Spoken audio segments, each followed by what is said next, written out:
I'm going to take you through some fairly basic movements to help you to find some feeling of length through your spine.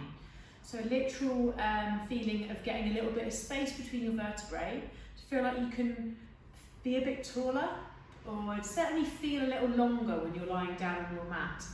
Now, although it's kind of basic movement, doesn't necessarily mean easy, and the more you really focus, the more you'll get out of anything you do, to be honest with you. The more you can focus on the detail and precision of the movement, the more benefit you're going to feel in your body as you move through these things. And we're going to start lying down, so let's go down.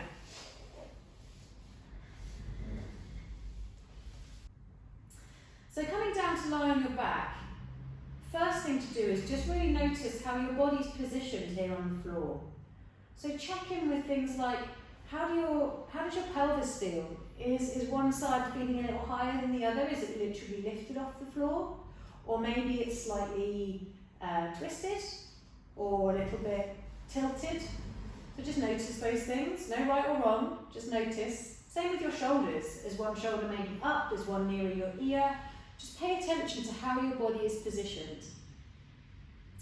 Notice where your base of your spine, your tailbone or coccyx is compared to your heels. And likewise notice where your shoulders are compared to your ears, and where the top of your head is compared to the end of your mat.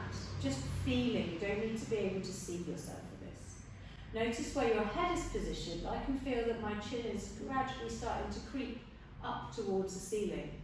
So the first thing we're going to do actually is look at the positioning of the head and the neck and the shoulders.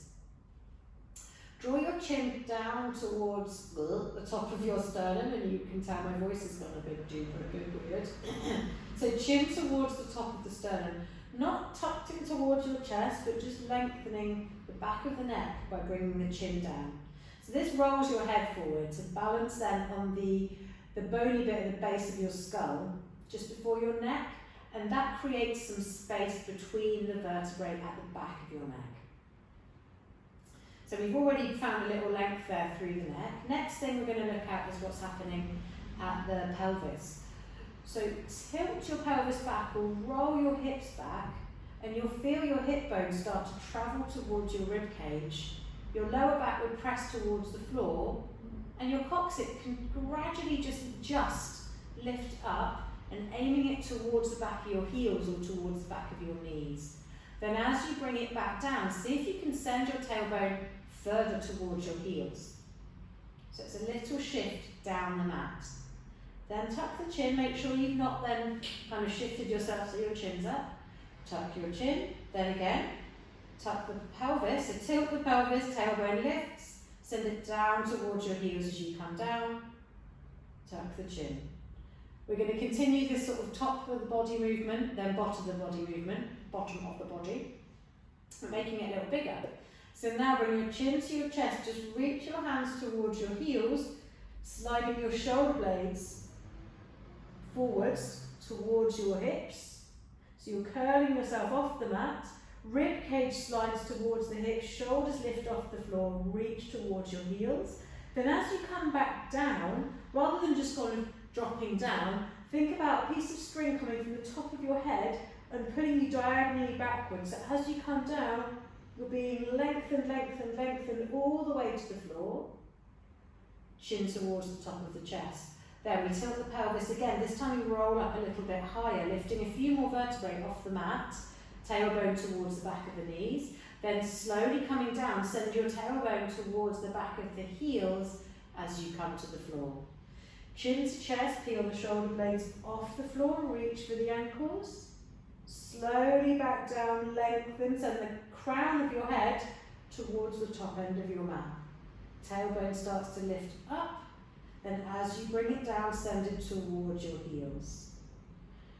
Head and shoulders up. Now you might find that you start to wriggle towards the top end of your mat as you move through your shoulders. And we can sort of correct that as we move through the pelvis. We shimmy the tailbone towards the heels to bring ourselves back into that position. So the idea here is to let the head go that way a little bit, let the tailbone go that way, and find that space. We can start to make those movements a little bit bigger again, lifting up that little bit higher. Maybe you support your head with your hands, and then as you come down, find that length.